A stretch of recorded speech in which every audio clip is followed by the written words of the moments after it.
Attention, please. Eastern Airlines Flight 19, now ready for departure. Welcome aboard the Walt Disney World Express monorail. Now, ladies and gentlemen, we're entering the vacation kingdom of the world. There's enough land here to hold all the ideas and plans we could possibly imagine.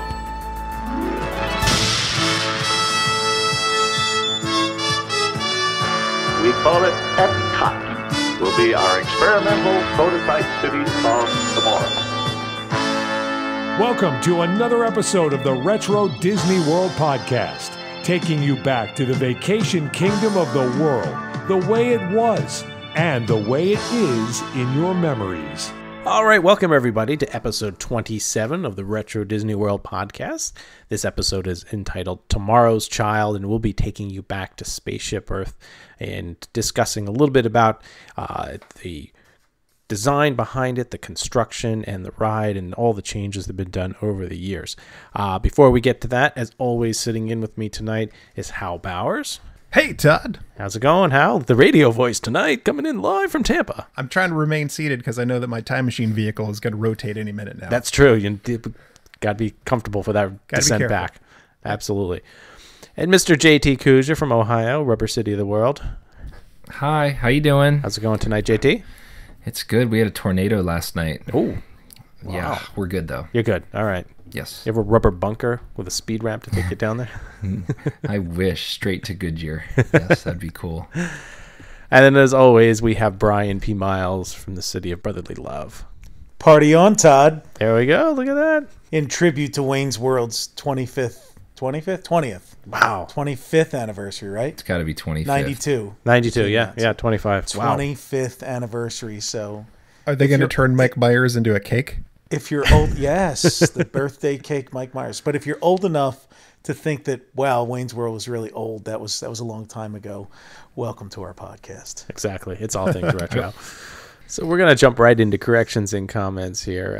Last month we had a great episode on 20,000 Leagues Under the Sea. I will say, guys, I think it was one of our best episodes. We got tremendous feedback on it, and we also received a lot of listens. In fact, our average listens per day is up since that episode hit the airwaves out there. So we did have Candler Hobbs wrote in, and how last month we were talking about some of the photos of when the subs were made in the Tampa area and then shipped out to Orlando. You thought that the most famous picture of a sub sitting on a flatboat on a street was taken in Bartow, Florida, correct? That's what I thought, but I think I was unsure, and I think I may have actually asked for somebody to correct me because I knew I didn't know. Yeah. And sure enough, the listeners came through.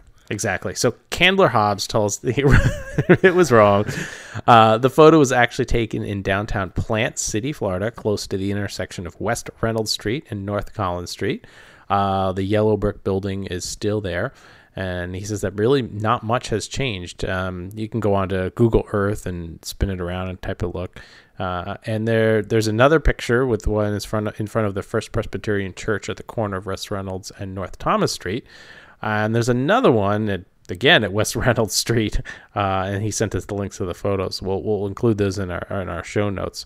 So he did a little digging for us a few years ago. He was curious, and he figures that they were obviously taken when they were being trucked around. And that one supposedly they took the back roads because they needed to find places that had enough clearance for the sub. So I guess some of the overpasses or underpasses on I-4, they wouldn't have allowed the sub to make the clearance. So they weren't built sub height, huh?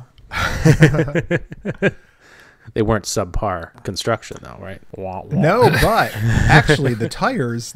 I've read a thing with Bob Gerd that said when they finally pulled the sub into Walt Disney World, the tires were smoking and falling apart because the truck was not rated to actually carry the weight of the sub. So they just barely made it there. That's because they didn't use that Goodyear rubber, right, JT? If they'd used that No, Ohio rubber, man. It was not Goodyear. I don't know. So, Candler, thanks for writing in. Great information there, and we'll get those pictures posted up. As always, JT runs out to the listener mailbag. JT, we got about 3 this month, 3 good ones that we wanted to go over, right? Yeah, definitely a good month for listener mail. Thank you, as always. First one From Twitter, Coder Brad, at Coder Brad on the Twitter machine, says, does anyone have anything definitive on the origin of the five-legged goat of the contemporary? I've heard and seen it has to do with humans not creating perfection, which makes sense, but he was just wondering if anybody knew. So this is one of those things that has bugged me for a while, because at first I thought maybe it was an unintentional mistake, because the fifth leg actually does cross like one piece of tile and go to another tile. But in retrospect, that thing had been gone over so many times and approved. It's like there's no way the mistake could have been made, because it could have been caught multiple times. So it had to be intentional in some way. Now there is this sort of myth, this thing of not being able to only God can create perfection. And so therefore you have to make part of your stuff imperfect. That is part supposedly of things like Amish folklore, as well as like Persian rugs. All of that seems to be just stuff that's passed down. I couldn't find anything, even with those, that definitively had some sort of source. I looked into Native American rug making, because it seemed like that would be a direct connection. I could see, if she was in the research phase and looking at things like rugs, that she could come across this. And I found on Google a very super detailed book from like 1924 about Native American rug making, and there was nothing in that book either. There is a tradition that seems to have started sometime maybe in the 50s of having a special line, which of course I think it's called the spirit line.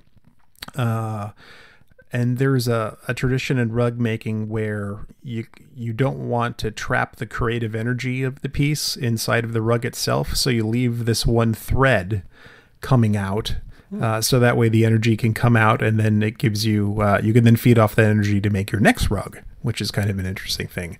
But nothing hard and fast at that time about this being a tradition.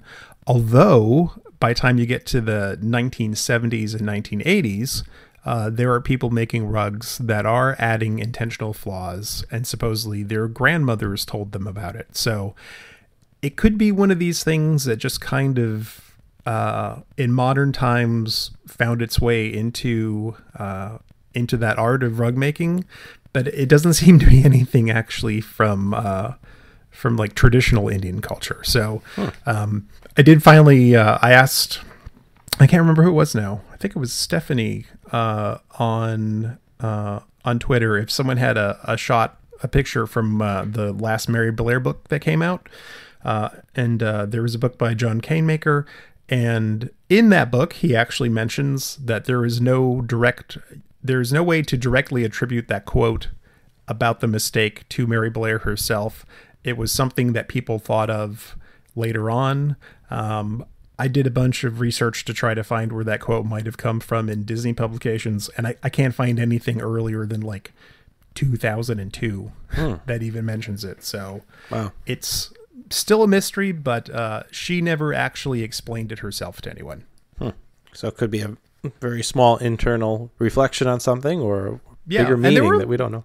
Yeah, and there were like 4 or 5 people that worked on that mural with her, and I have to actually go and find it, but somewhere there's a couple of tiles that actually has the signatures of the people that worked on that with her, because that wasn't totally her thing just by herself. Right.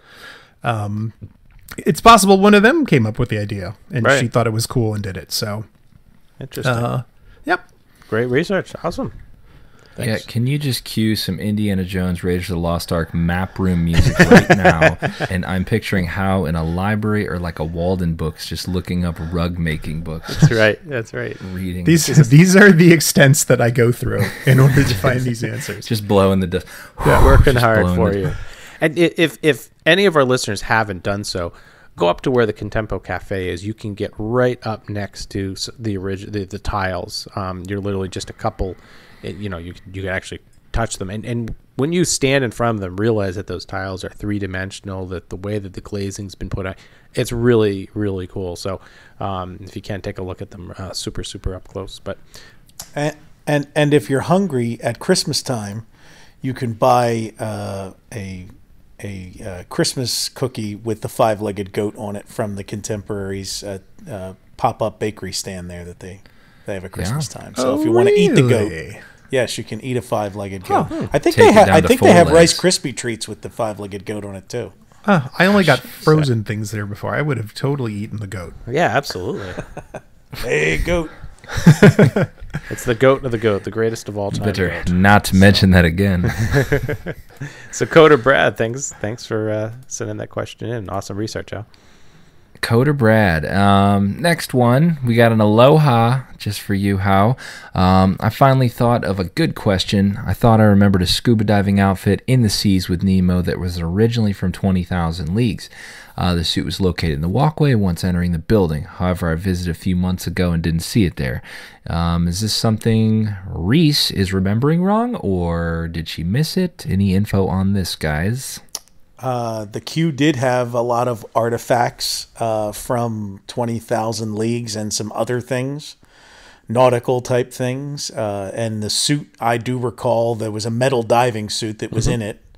And so if it is not there now, Reese, you are not losing your mind. It was definitely there at one point, at some point in the queue. And if it's not there now, they probably removed it for a swim.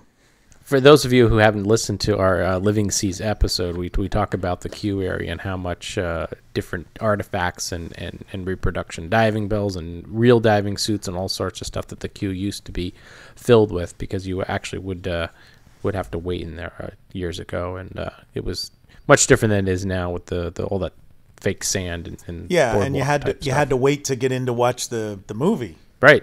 You had to go. Queue to the movie, to the hydrolators, to the cabs. The deluge. But that's the previous episode, so. All right. Well, thanks, Reese. Appreciate it. Next one was Rob in Vegas. He said, "Hi, guys." He enjoys the podcast. His first trip to Disney World was back in 1979. He remembers, and this is sort of a memory / confirmation he wants from us, there was a coin machine when you exited Pirates of the Caribbean. If you press the month, the day in the year, it looked like a treasure coin, and like the numbers were like embossed. Is that right, or was it like raised? I'm not sure. I don't remember this, but he lost his when he was 8. What happened to this machine? What do we know about it? Is it around anywhere? And go. All right. Yeah, I have vague recollections of it, but how I think you remember this the best. Yeah. So this type of a coin machine actually started in Disneyland at 67, and when they opened up Walt Disney World, they had one of the coin machines there too. So that would have been like early 74, late 73. It actually stayed around until probably sometime between 78 and 80. The machine inside, and we should actually talk about this someday because this was cool. So I'm trying to think of where this would be in today's space. So when you come out of the attraction, in the exit, you'd come up the speed ramp, and then you turn left. There was a little arcade inside of an enclosed space that was to the left, and there was one in Disneyland too. And what they did is they actually took like shooting games and things and customized them to have a Pirates of the Caribbean theme. And I think Colin Campbell worked on the redesigns of those machines. So they took stock machines and then actually made their own like little backdrops and things to put in the machines to make them all piratey. So the stamping machine was inside there. And what you would do is there was this little coin that looked like a piece of 8 with a hole cut through it. So you could hang it from a leather strap or a chain, or you could turn it into a keychain or whatever you want to do. And you could actually custom stamp whatever message you wanted to, up to like, I don't know, 12, 13, 14 characters or something on it. You would set up what you wanted to say. It would move the little letters internally in place, and then you would like pull down a handle, and then a great pressure would come down onto the coin and like actually stamp the coin. So that lasted in Walt Disney World until about 1980, and then all the pieces of 8 that they had left they actually took those and just sold them as little souvenirs inside of the gift shop. If you came off the ride and turned right, where the salon is now, that'll like turn you into a pirate. That space used to be part of more of a like inside gift shop, and the space where the arcade was became like a photo opportunity for a while in the mid 80s, where you could go have your picture taken on a ship with like a ship's wheel. Interesting. Lots of good options after the ride to relive your experience. For Yeah. sure. Get your pirate gun at the same time. Exactly. And the most popular is like putting on a sombrero and getting your picture taken at the exit wearing a sombrero. And it seemed like anytime you came out of the ride, somebody had a sombrero on, getting their picture taken, and then they would take the sombrero and put it right back on the stack. And getting lice, every person. But I swear, some days I would like to do this. Maybe the listeners can help get me started. There have to be literally thousands of pictures of people at that exit wearing a sombrero. Yeah, send it to us. Compile them. So I would love to start a collection of like people at the exit with the sombrero on. Yeah. PirateSombreros.com. There we are. It's Send funny it to because us. I've seen a lot of sombrero pictures from the Mexico pavilion. Yeah. From the next to La Cava, not the Cava, the other tequila place. Yeah. So it's funny that's where I immediately think of sombreros and not pirates. Pirates, I always think of the guns because my nephew made me buy him 2 flintlock guns there because one wasn't enough when I took him like 10 years ago, and I left them in the rental car, and I had to pay like $40 to have the rental car company ship them to me. So now, is this in the era when are they pink and blue ones that you bought him, or were they still wood? They did have the orange caps on them, but gotcha. Okay, yeah, I had the original ones without any of those caps or anything like that. Now, mine they'd shoot you for. You had to pull down pretty hard, and you had to do it for every letter. You had to keep changing the disc, right? That would pull down and stamp the letter. Oh yes, actually, I just found a picture of it. Now, so is one of these still around anywhere? Oh yeah, they're out there, like the mold machines that are out there too, and Moldoramas. There's one of Zoltar machines. Yeah, there's one of them at Gatorland. So there was, if you picture a large dial like a clock, and instead of like the hours on the clock, you have an alphabet running across, like from about 7 o'clock to about 4 o'clock, and then numbers on the bottom. You would take a pointer and point at the letter that you wanted to do, and then you would pull down the handle and it would put that letter in, and then it would move over one space, and then you would pick the next letter. Just like a massive Dymo machine, right? Like right, exactly. Yeah. Now that I recall it, like it seemed like when I did the one at Disneyland, it took forever. Yeah, come on, man. And now kids just type it on, like, my son did a dog tag for our animals the other day, right? And he just types it on this little LCD screen. A laser comes out, engraves it, and spits it out in 2 minutes. It's done. Modern times. Yeah, exactly. So, well, I appreciate Rob for writing on that awesome question, and I think that are we closing up the mailbag? Is that it for this month? Yeah, we'll close it up, but every month we check it, and hopefully, if you write us, your message could end up live on the show. Podcast at RetroWDW.com is where you can reach us. Tweet at us, direct message, anywhere you want to find us. Send us your messages. All right, well, it's time that we do this month's audio rewind. Every month we play a little audio clip and ask you, the listeners, to try to guess what it's from, and we give out fabulous prizes. So before we get on further, let's take a listen to last month's audio rewind.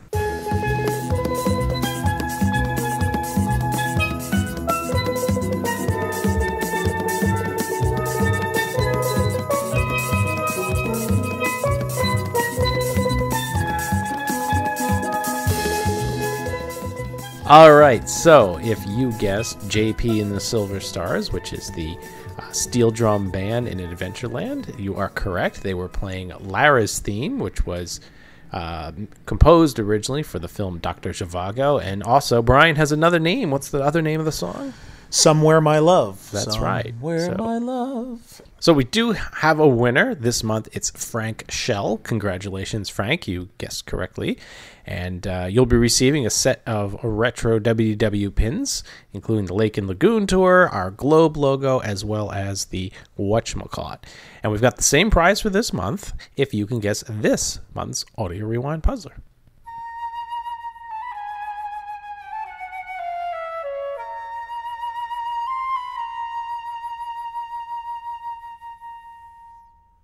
So if you think you know the answer to this month's Audio Rewind puzzler, send your guesses to podcast@RetroWDW.com.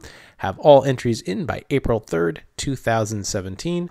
We will pick a random winner from all correct answers to receive this month's prize, which is a set of Retro WDW pins. And also, all entries, regardless if they are correct or not, will be entered into our summer prize pot. And we've got two things. JT, you are keeping the list going here, our set list, so to speak. Got it. There it is. What do we have and what are we adding to this month's prize January prize. Now, this is, bear in mind, it's like we were saying, summer prize, if you're not aware. Right. We're giving away from January till the summer, that's the first prize pot. Exactly. And then this end of the summer till December, that's prize pot number 2. So 2 prize pots this year. First prize, a Walt Disney at the Fair 4 CD audio set. That's right. Was the first prize. And we're moving on to this month's prize, which for February, right? Yes. Technically it's March. Technically it's March, but it's the third prize. We'll get 6 in there. Second prize. Sorry. So what do we got? We have how you are submitting what we're calling a mystery gift from your prize collection, right? We're not going to... This is the first time we've done this. So it's not going to be revealed exactly immediately of what that is. And Hal has a wide array of gifts and items to give away. So something will be given out from his prize collection. So it's a mystery gift. That's right. I have a big box. I'm gonna reach in and pull something out. And they're all good. It's all good stuff. And whatever this isn't it is, like spend ticket stubs or anything. This is all high quality merchandise. Right. Play the Indiana Jones music again when he digs. He's digging through the archives once again. Yes. He's going to the library this time. I will at the end of Raiders. He's going through all those crates. Yeah, I will put top men on it. Yes, there you go. Our top men with a pipe in your mouth. That's right. So again, if you know the answer to this month's Audio Rewind, send your guesses to podcast@RetroWDW.com. And again, all entries, whether correct or incorrect, will be entered into the prize pot to be given away in June 2017. All right, everybody, it's time for this month's main topic, which, as we said at the beginning of the show, is Spaceship Earth. We're going to talk a little bit about the conceptualization of the attraction and the construction, and also go through the different ride scenes. So, Hal, I think you're going to take us through the conceptual phase first before we get into construction. And I'll just add, I think, guys, this is a ride that an attraction that's obviously been there since open. We've all been on it. It's been through many incarnations since opening, and a lot of it has really withstood the test of time, but there still is history. So a lot of listeners may be wondering, why are you doing an attraction that is still there? But again, this plays back to the original Epcot, the original thought process behind the theme park. And again, there's been enough changes there that we can talk about some things, musical scores and narration and different aspects of it that really, will bring home the retro feel to this attraction. So how you got some information on the how this all came to be? Yeah. So on our earlier episodes, we had an early episode where we talked a little bit about the genesis of Epcot, and we, of course, there's that famous story about them pushing the two models together of the industrial park and that became Future World, and then the World Showcase together, and you get this thing. So there was definitely a feeling sort of internally that Epcot needed to be explained, and there had to be some sort of conceptual show that would give people the idea of what Epcot was, because originally this was a very heady concept. It wasn't about going there and drinking yourself around the world, and it was about opening up new ideas to people and giving them experiences they hadn't thought, and trying to raise consciousness. So there was a need, they felt, in order to have some sort of something to introduce people to that concept.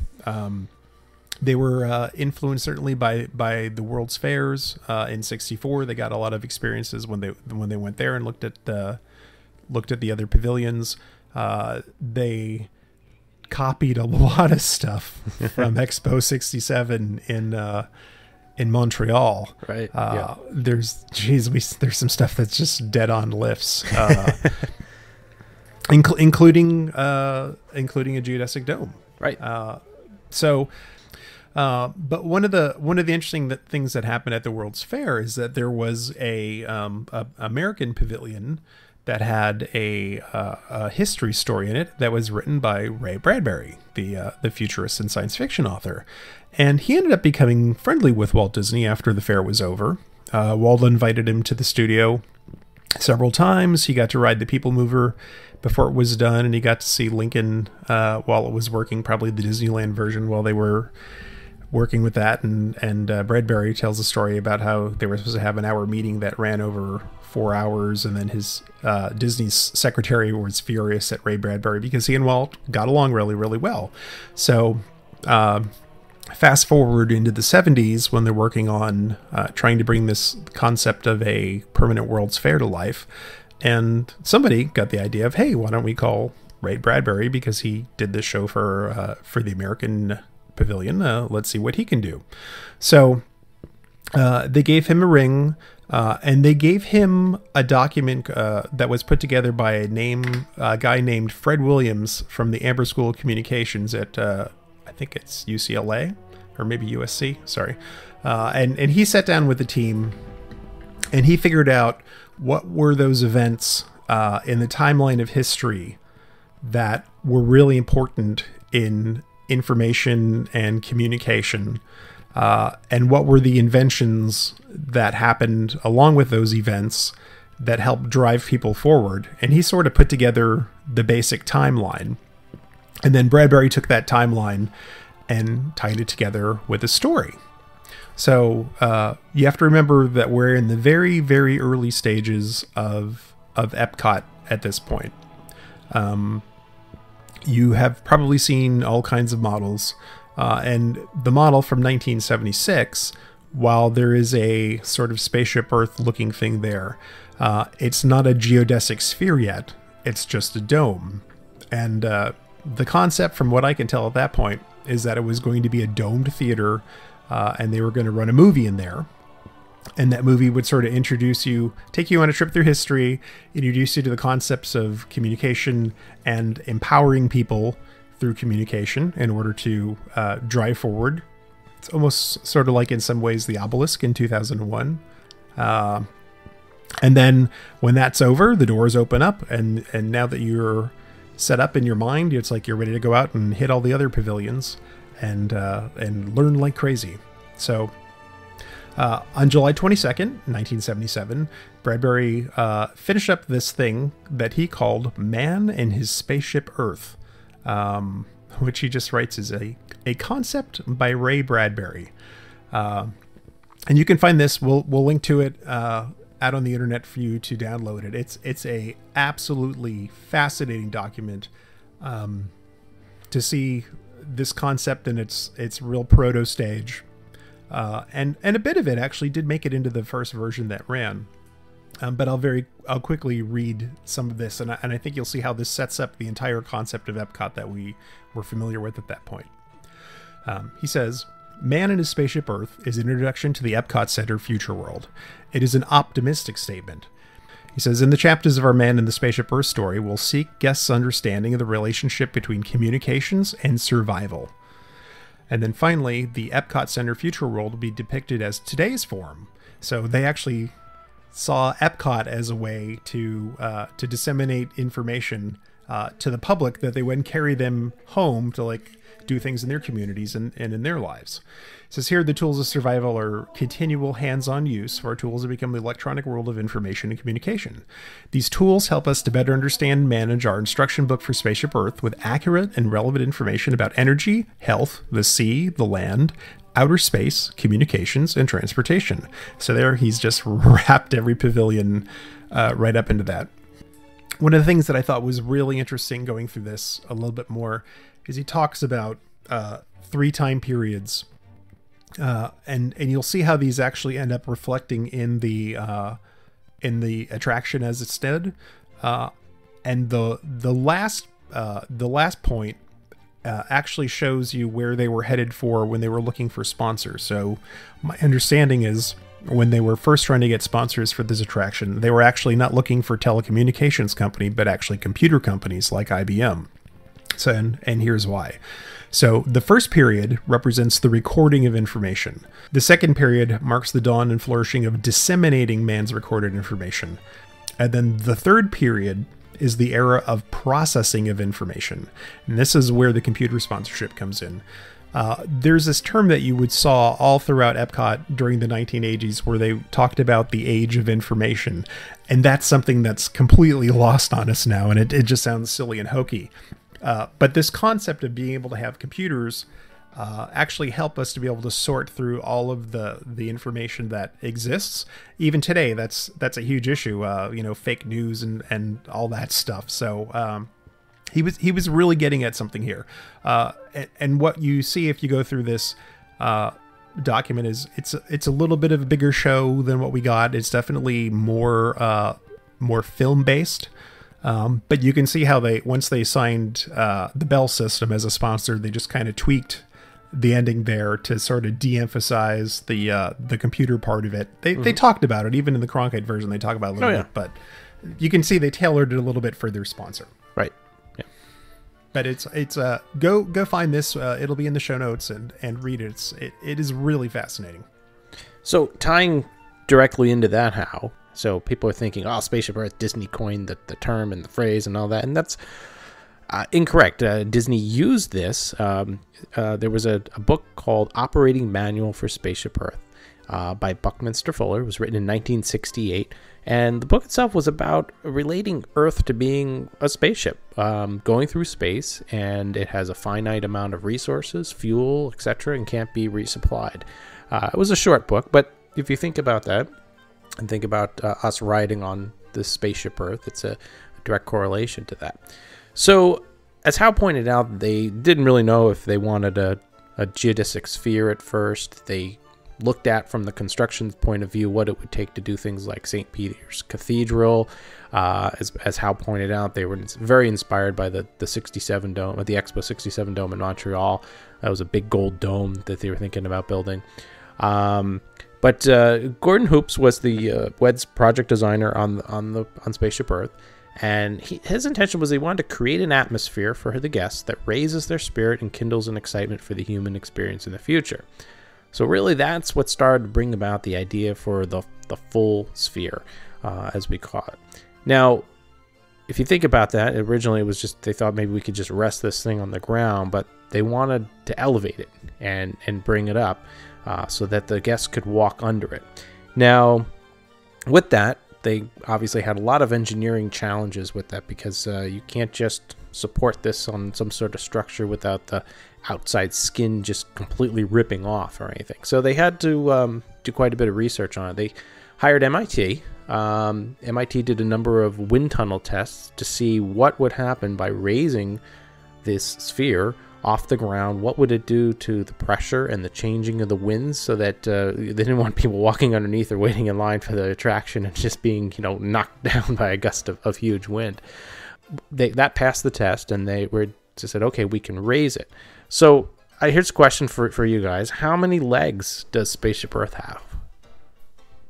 I'm gonna guess 4. 4, okay. I'm gonna guess 6 because it seems like there's 3 tripods, but there's 2 things coming out of those 3 tripods. You are correct, Hal. That is right. So as you approach Spaceship Earth, as you're coming into Epcot, you see the 2 main off on the left and the right, and those each have 2 inside them. So there's 4. And then in the rear of the building, there's another 2 that flank the sides of the building that it's connected to where you exit the attraction. So correct, there's actually 6. Imagine just putting this ball on these 6 points, if you will. It would sink. It would rip the shell of the building off. It just wasn't going to work. So they had to figure out a way to design the structure so that they could hold it up. And this is where it really it's ingenious the way that they did this. So those 6 legs that we spoke of, they drove piles about 160 feet into the ground. And then these 6 legs connect up to a truss system that creates a platform or a table, if you will. It's hexagonal in shape. The top of the table would carry the weight of the show building, and then the edge of the table would actually carry the weight of the domes. Now, I say domes because as we're going to find out and talk about in a little minute, there's actually 2 domes that make up the complete sphere. So it's kind of interesting. So the way that this works is that during the construction, they actually started to build the show components on this platform or stage or whatever you want to call it, table, and started to build that first before they started to encapsulate it so they could work on putting the helix in and different things. And they also had an elevator shaft. It's that mirrored area right down below that runs pretty much up the center. It's a little off to the side. So anyway, so how do you now get this all connected up? So now, if you imagine in construction, you've got 6 legs holding up a table, and then on that table is the show.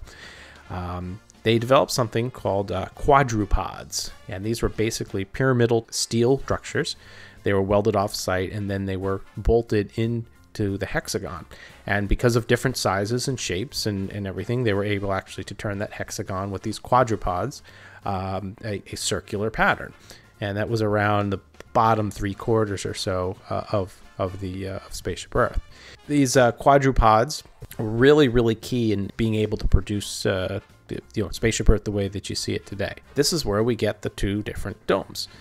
So these quadrupods go out to the side of this platform, and they started to build and fabricate triangular steel structures. And then these were welded off site and erected via different methods of bolting and welding. They tried to do a lot of the welding under conditions that were correct and not doing it out in the Florida sun and everything. And actually, as they started to weld these things, they still had to do testing and radiographs on the actual structure as they were building it. They completed over 4,000 radiographic exposures alone on Spaceship Earth, making sure that the welds and different areas of the structure were complete. And they did all sorts of other non-destructive testing. So it's kind of interesting. So now, if you can imagine this table, we've got a table, we've got the platform, we've got the ride on it, and now because of the quadrupods around the edge of the table, we're now able to start building and using these triangular shapes to start building the actual dome. And the top dome rests on the table on the edge on these quadrupods and goes up, so it sits. And the bottom half of Spaceship Earth, or actually the bottom quarter, hangs off of the quadrupods. So you're not seeing a complete sphere in the sense of it being a completely hollow dome. You're actually seeing 2 domes, large 3/4 top sitting and the bottom quarter hanging off of the quadrupods, which are connected to the platform. So now with those triangular panels that we put up, they've actually created the first skin or shell of Spaceship Earth. And the reason I say first shell is that the first shell was actually made of steel and then covered in neoprene fabric. And that was the waterproof and fireproof covering that they needed on the building. That sealed the building for air conditioning and all sorts of other things, but they wanted to make it look good. Well, they decided to use a product called Alcubond, which is basically polyethylene plastic sandwiched between 2 sheets of aluminum.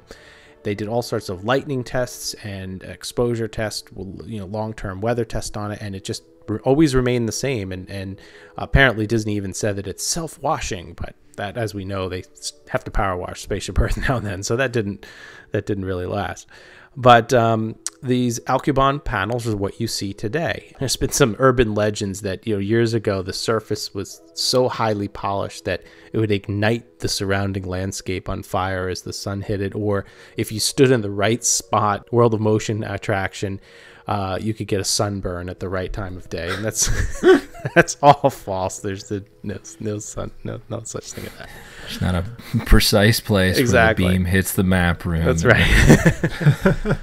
So as the inside skin was made of these large triangles, John Hench actually decided that those triangles were, so to speak, too big. So he decided on the outer skin, which is what you see today, he would divide those large triangles up into 4 separate triangles and make them form 4 separate pyramids, and that's the outside that we know and love today. And they're about a quarter the size of the internal triangles. Now, why are there two different skins, so to speak? And that's, as we talked about a little bit, the weather is one. You wanted to weatherproof it, and also from a decorative standpoint. But most importantly, it was also from a weather perspective, that where was the water going to go? If you had just weatherproof this dome, all the water would run off around the edge, soaking guests underneath, probably drip down around the bottom of the dome. You just have this deluge, if you will, at the very bottom. So what's interesting is the rainwater goes through the outer skin and goes through the cracks, and then adheres itself to the inside skin of Spaceship Earth, and drips down to what you could basically call the equator, where if you imagine a gutter goes around the entire space between the inside skin and the outside skin. There's about a foot difference between the two, and the water is then naturally drained into the lagoon in World Showcase. So really, really interesting when you think about it, how they did this, the whole thing being held up. It took 26 months, and it did not go unnoticed, by the way. Frank Heger and Glenn Bell were of the firm that developed the pavilion's design. They received a silver medal from the James F. Lincoln Arc Welding Foundation, and for all the welding that was done. And in 1982, the Sphere was honored as one of the top engineering projects of the year by the National Society of Professional Engineers. So it definitely got recognition in different areas. Another interesting thing that came across is that I didn't realize this too, from an air conditioning perspective. There's air cannons in there that push the cool air only onto the ride path. That outside of the ride path, it's actually very hot, because the cost of the size of that, just trying to cool the whole area would be ridiculous. So they try to keep the air directly on the path of the vehicles.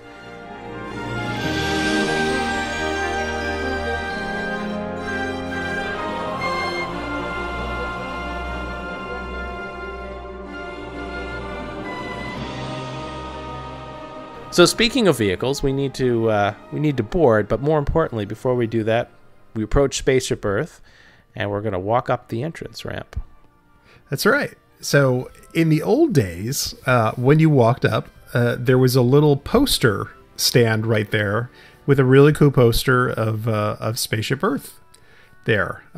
So there weren't a lot of posters, I think, anywhere else in the park like you would have under the Main Street station. But Spaceship Earth had its own poster, which I suppose might have been there to sort of clue people into what it was, because you can't tell what's going on inside. It's just this big silver ball. So maybe the thought was, if you saw the poster, be like, oh, that's something I'm supposed to get into. Do you want to know when in 1986, my first time, I had no idea what it was, and I was concerned that there was some sort of high speed that did loops. It just went around. I had no idea. So it's one of those guys in the motorcycles. Yeah, exactly. Like in the circus, like going around like a really rubbish. Just hundreds of them in there, though. And you were on one of them. That was petrified. Actually, did they do that at the Epcot Circus? Wasn't that one of the? They might have the gags. Yeah. Yep.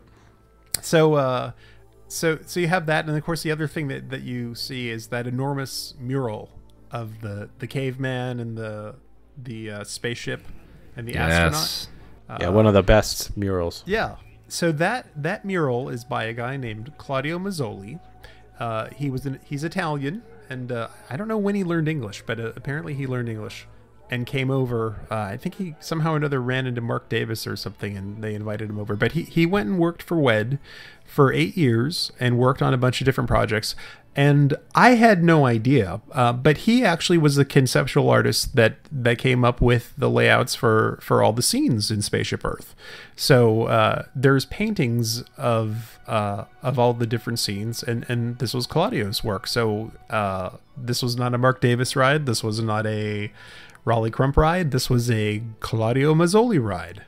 And after he worked for Disney, he actually went to Universal, and he worked on the E.T. ride and the Conan stage show that's out in California, which is, I'm sure, gone. Became Backdraft, I think, and then turned into something else. And also worked on the Back to the Future attraction. And now I think he's back in Italy, and he works. He's like in charge of some Italian theme park over there. So that was kind of interesting. So you get in, and if you if you recall, well, even today, it's you kind of get into this big circular room. You get Which a new vehicle. hasn't changed at all since the opening. Not really. I'm trying to remember because it's been a couple. Is the little gag with like the in the walls embedded in those extruded panels? Does it have like the little electricity sparks? I think there's they're still going. Yeah. If not, there were there were these little gray electricity sparks that would form like a moving pattern. It would just go from left to right through like sparks to energize your time machine vehicle. Yeah, exactly. I guess that was the idea. And they legitimately, the concept was you were supposed to be getting a time machine vehicle and going on this trip through time. And the Omnimover in this area most Omnimovers that we know of have a straight loading platform with a speed ramp that's moving, at the same speed as your vehicle. This has a very unique carousel type loading, very similar to the People Mover, only on a much smaller scale.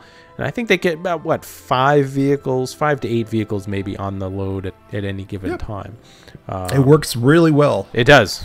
Yeah. It's very, very efficient. And actually, if you look at the plans of Spaceship Earth, the way that the load and unload is done, it's kind of like an S through the system. So it's very efficient and it saves a lot of space in terms of loading space. Now, the one thing that is different about those vehicles is it every 2 or 3 vehicles there's like that big triangle sort of prism shape in between? Yep. Yeah, I'm not sure what's going on in there. My understanding is that is actually part of the motor power system. Okay. And different other electronics are hidden in there as well. Okay. Now, one of the things that I did hear about, and I can't remember if it's somebody that we had on the show, or somewhere in our research, I think we revealed that I know that there were breakdowns for the first Yeah, Tom Navin told us that. And what it was eventually was like they just used underpowered motors. That's right, yeah. For the thing, right? And that's what was causing all the problems. So eventually they had to replace all the motors with motors that were actually rated for it. And I want to say the turnaround mechanism at the top where the vehicle would spin, it's like that didn't work for months. And I think it was They had to have cast members turn them around. Yeah. So we'll explain when we get up to the top why you're turning around. But and I think it was finally someone from engineering at WDW that came up with the solution for that. And the maintenance guys with the engineers that worked on site actually fixed that because the way it was designed in California just never worked. So, anywho, so let's take a tour up Spaceship Earth. AT&T welcomes you to Spaceship Earth and invites you to explore the story of communications. And now, your host, Walter Cronkite.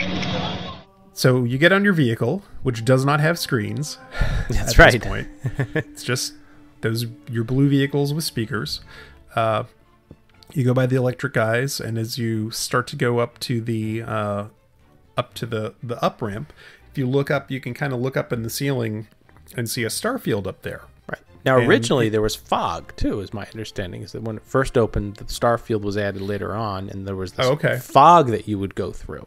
Oh, interesting. And the stars came in the Walter Cronkite version that was added, but originally it was fog, and that was all removed. Another interesting thing note on the Omnimover is how, as you said, as they're starting to go up, they're one of the only Omnimover vehicles I know of that have headrests because of the steep ascent and descent. That makes sense. You look at them and you're like, oh, this is kind of odd, but it is pretty steep, and your head does go back. You can rest back on it. It's way steep. I mean, I remember as a kid going on it for the first time, and it was a little unsettling when you were coming back down again. I always thought that like brakes would release and the whole thing would just like spin around. You'd go up and come back down. It's probably pretty well balanced if you think about it. That's probably the amazing engineering of it, is it's a complete chain, and it's so well balanced that at any given time, it's just, a very easy move too with minimal motor power. Right. So in that star field that they added, which I didn't know, so I'm glad you told me that. In the last panel, I think it might have been the first hidden Mickey. Yes. was in there. If you could look up, and I think it was because of the way that the starfield was actually like reflected against a mirror that there was a Mickey head shape up in there. So, and this is all to my knowledge. Yeah, I was gonna say it's all pre-LED lights and stuff. These were like little grain of wheat bulbs on basically hanging down from wires. I mean, a very primitive starfield, but done really well. Yep, looked really good. And then we start to head up this huge lift, and the very first version of the ride had a slightly different script than the one that we'll talk most about tonight, which was Walter Cronkite's. So the first version had a script that was very close to what Ray Bradbury wrote. And we should find this on the internet and link it out in the show notes so you can read it in detail. That script was either narrated by a guy named Lawrence Dobkin, who also narrated The Hall of Presidents at Walt Disney World, or Vic Perrin, who... And it is incredible that after all of these years and all of these ex-engineers or Imagineers and cast members and all, that there is still dispute over who actually narrated it. It's very interesting. So Vic Perrin, not that anyone will remember this because I had to go find this out. There was a television show called The Outer Limits in the 1960s, and there was this kind of strange disembodied voice that said, "We control the horizontal, we control the vertical." That was Vic Perrin. Now Vic actually did the voiceover in the Radux screens in the pre-show and in Theater 1, I think, of the Universe of Energy. So it is possible that a lot of people thought it was Vic because he did the stuff in Universe of Energy. And it probably doesn't make sense for him to do both places. But there's only one very kind of poor recording of this version that's out there. So it's a little difficult to tell. It doesn't sound exactly like Lawrence Dobkin. It sounds more like Vic Perrin, but there was a thing where Marty Sklar came out, I think, at the Epcot 30 event, right? Or 20? 25? 30. Yeah, 30. And even in his book, he's like, I don't know why people think it's Vic Perrin. It was definitely Lawrence Dobkin. So, I mean, I guess you have to believe Marty Sklar. It sounds different. And what's funny is these guys were all on radio shows and westerns and all kinds of weird things too. So anyways, so we go up the ascent. So let's journey back 40,000 years to the dawn of recorded history. We'll trace the path of communications from its earliest beginnings to the promise of the future. And the first thing that you see when you finally get up to the top of the hill is we're in Cro-Magnon days. And today there's a very fancy 3D animated version of this fight between a mastodon and cavemen. But at that point, there were just some slides that were projected up against the screen. They kind of had like a wavy look over them or something too, right? Yeah. They were kind of dim and hard to see. Yeah, they looked like models. To me, it looked like they actually had made models of the scene with the intent of building it there, and then at the end was just like, nah, and they just shot the models and they put those up instead. It's just a model. It also goes back, when we talked about World of Motion, we talked how the very first couple scenes were the caveman scene was very dimly lit and there wasn't a lot going on. And it goes back to my idea, my theory too, that your eyes are still adjusting to the dark, and you can't have a very detailed scene as soon you've been out in the blazing Florida sun, you've come inside, you're immediately thrown into pitch black. You can't have a lot. You're going to miss all the details. So gear up ramp it up as the eyes adjust. That makes sense. I'm gonna correct Hal on his extinct animals. In the scene today, it's a woolly mammoth, not a mastodon. We have reached the dawn of recorded time, an age when mammoth creatures roam the land. But with spoken language, the ancient hunters learned to work together and meet the challenges of this hostile world. Well, thank you, Brian. I don't want to get that wrong, so I'm glad you told me the right thing. So getting back to the woolly mammoth thing, what I found fascinating is this was actually very similar to what they had done for the 1964 World's Fair. in the Magic Skyway. There was also a whole segment there with cavemen talking about communication and killing a woolly mammoth. So it's very similar to what they had already done. So after this setup, then we move into the first scene, which is actually cave painters. In primal tribes, the skills of survival are passed on to new generations through the art of storytelling. Not trusting this knowledge to memory alone, our ancestors create a lasting reminder with cave paintings. So you have the shaman dressed up with his deerbone headgear, telling a story to kids, and you see there's a caveman artist working painting pictures of like buffalo and some other like big horned beasts. There's a little kid doing blowing pigments around his hands and leaving his handprints on there. There's somebody grinding pigment there. So it's and there's supposed to be different bones and things of actual period animals. Those are actually cast from actual animals at the Paleolithic collection from the Page Museum in Los Angeles. So it's a saber-toothed tiger, a lion, a cave bear, and 2 dire wolves. So there you go. And I think the 2007 refurb is the first time they animated those cave paintings. That's right. Oh, They were just static prior to that. Yep. He would just kind of stand in front of it was very dark, so he would stand in front of the shaman was standing in front of a fire, and the vast majority of the light just came from this fake fire, which is really at that time just smoke with like some red lights projected on it, and that was like state of the art fire for Epcot back then. So we get out of the cave painting scene. And the concept there is that they're teaching knowledge about how they survived that attack, how they killed the beast, and they're passing that information on about hunting and things to the next generation so that they can continue to go forward. And then we go to ancient Egypt. Ages later, stories and knowledge are transcribed in complex pictures and symbols.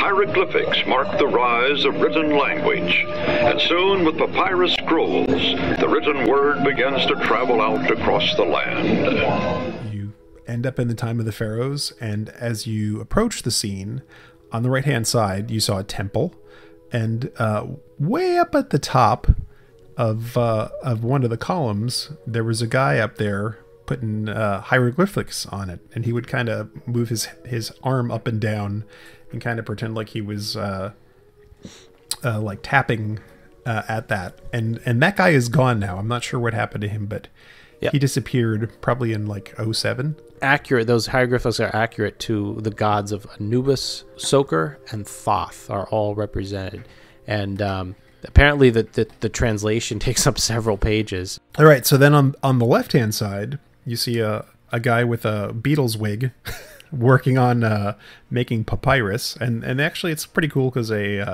have like little fake papyrus plants behind him, so it kind of pulls that whole thing together. I remember the tapping sound.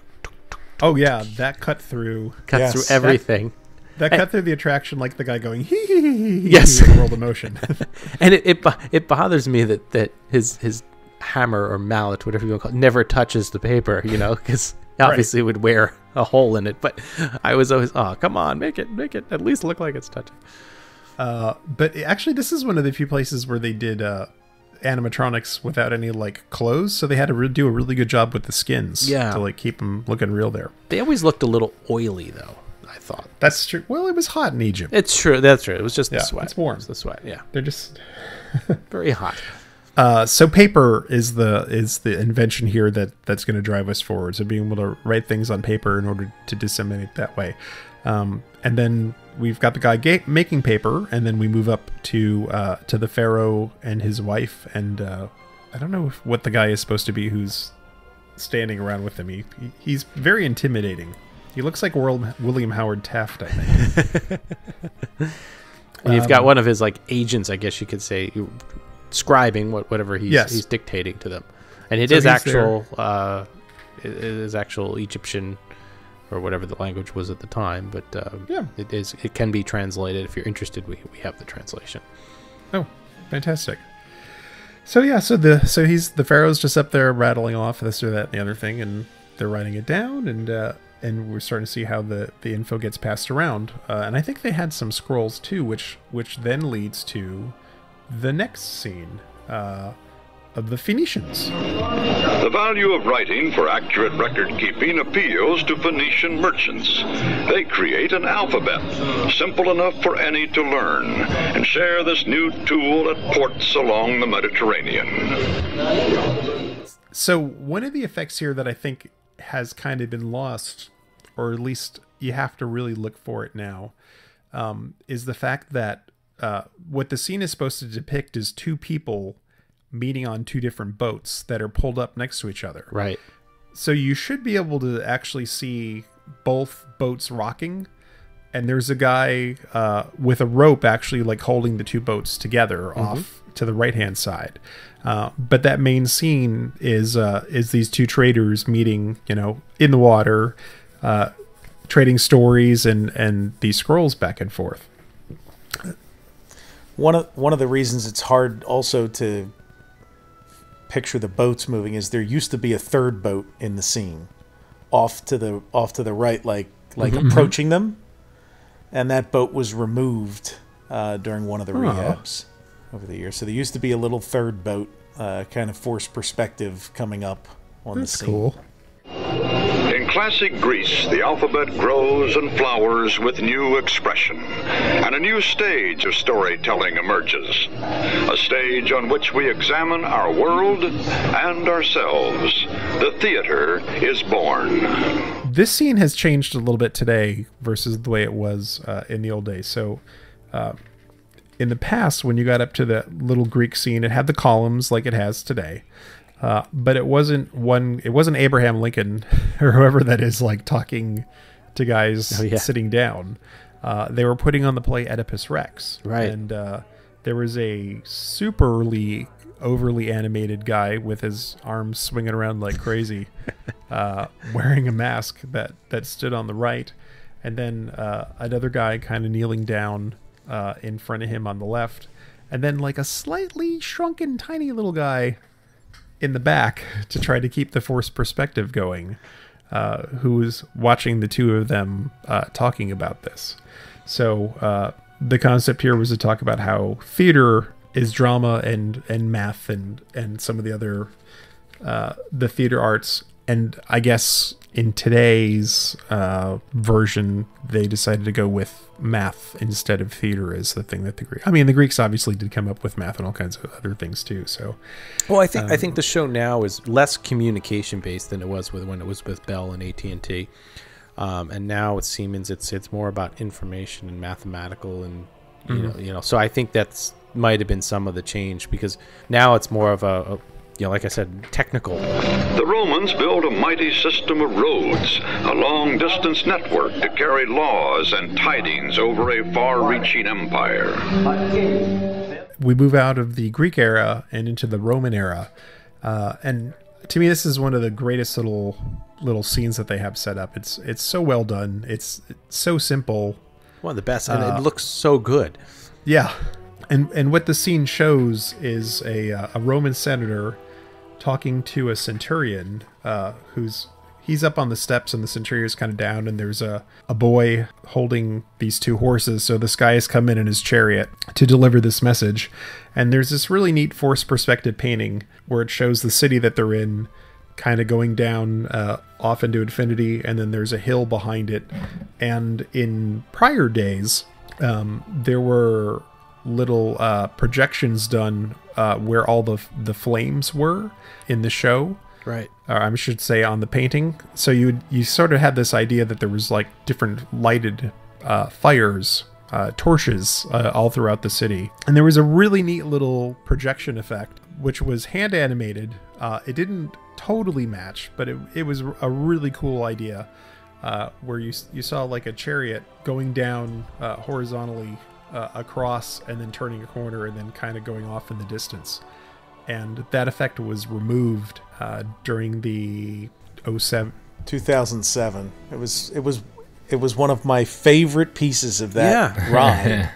I just used to love watching that thing go up into the hills and then come back, go up into the hills. As subtle as it was, and like I said, how it was very white. It was almost ghost looking, but you didn't need it to pull away from the scene. It just added that this was an active town, even though it was night and the streets were lit with the cauldrons. That there was still activity going on, and there was a chariot going through.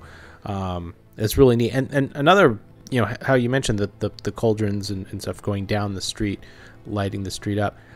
Right on the steps where the senator was standing, is on either side are 3D versions of those cauldrons, and with fake flames in them. That's some of the best, fake flame effect too that they've done. They're really, really good. Looked good. Yeah.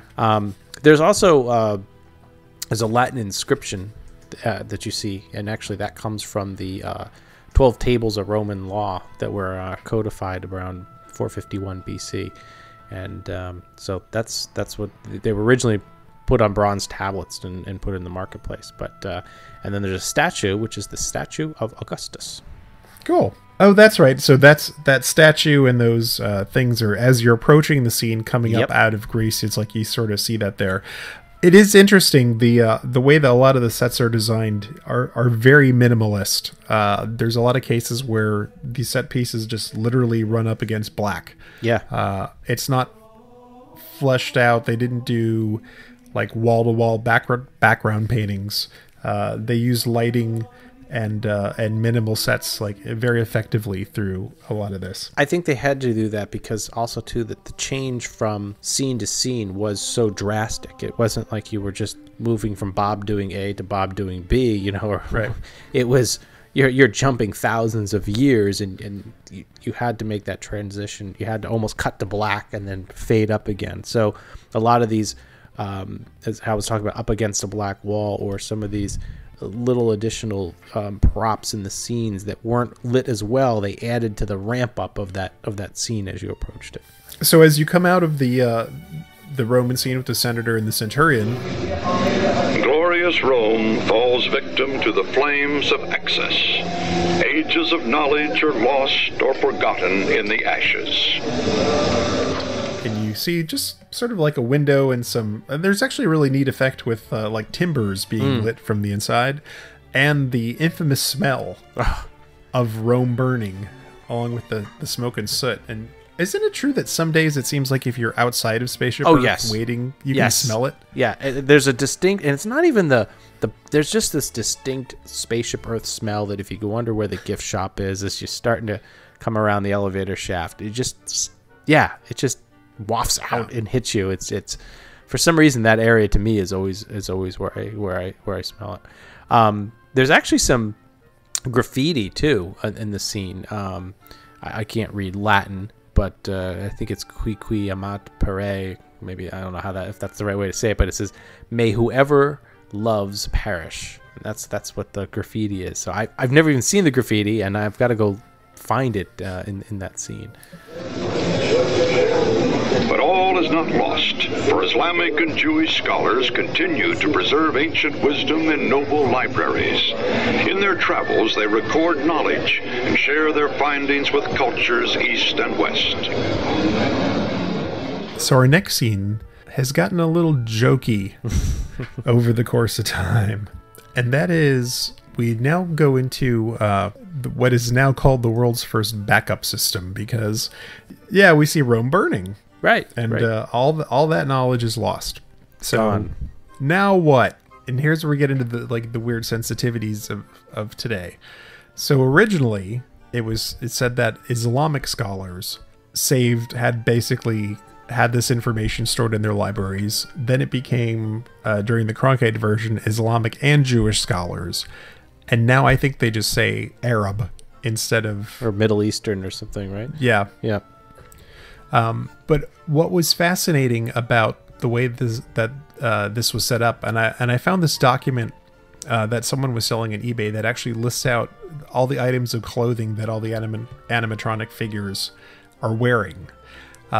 And they actually mention by name or I should say by nationality. There's 4 guys. Today there's only 3, but originally there were 4 figures sitting around a table exchanging information. And they all come from different places. Mm-hmm. So figure 25 was Persian. Figure 24 was East Indian. Figure 22 was a Turk. And figure 23 was African. So the concept was that all these scholars from different Islamic societies came together to exchange this information, and then they could then carry it into other places and have this knowledge base continue to go forward. Interesting. Yeah. And you see also there's an astronomer up on a balcony with an exact duplicate of an ancient sextant. Yep. Which is a really neat little scene. The Metropolitan Museum of Art actually supplied the photos for that. Cool. Kind of neat. And this, I hope all these extra little additional things we're adding here makes you realize that, back in the 70s and 80s when they were building Epcot, we've said it time and time again on some other attractions. We've talked on other attractions. The attention to detail. I could buy a sextant at my local Marshalls or TJ Maxx and throw it up there. Nobody would know the difference, but Disney wanted to make sure that things were correct, because compounded incorrect items don't lend to the feel of it being authentic, and you've got to complete the story 100% if you want to feel 100% authentic. And they were actually, I actually saw quotes where they were concerned that they would get letters from people. Yeah. Like, they're wearing the wrong thing, or right? like, this thing isn't right for the time period. So they were actually trying to avoid getting letters that today probably no one would care about. As you move through the library, on the other side, today there's one figure who's sitting down and reading a book, but in this pre-2007 version, there was another figure who was also standing and reading a book. And it's my belief that he got moved up to the top, and he is now the computer scientist that's up with the disco computer lady. I gotta check out the faces and see if that's a match, but he has disappeared. There were originally 63 audio animatronic figures and 2 horses, and a couple of them have seemed to move around and gone missing and been replaced over the years. So from there, we move on to the monks. In Western abbeys, monks toil endlessly, transcribing ancient writings into hand-penned books of revelation. This is probably... Go ahead. It exhibits almost a little bit of Mark Davis. Yep. Yep. It's got his level of... It's there's not a lot of humor in this ride, but if you're gonna find it, this is the most well-known spot. This is the one piece where the Disney sense of humor does manage to shine through. Yeah. So we move on to this an abbey. I guess. Yes, an abbey. And as you come in from one side, there's this monk working on a scroll, and Cronkite talks about that. And this desk that he's working on is enormous. And it isn't until you get past the halfway point of that desk and you get over to the other side of it that you can see that the monk on the other side is sleeping.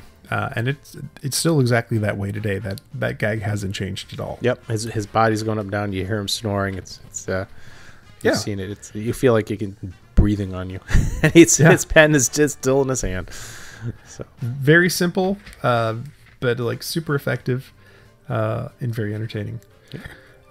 And from there, we start to move into the Renaissance. The dawn of the Renaissance brings a wondrous new machine, the printing press. Now books and authors flourish as never before.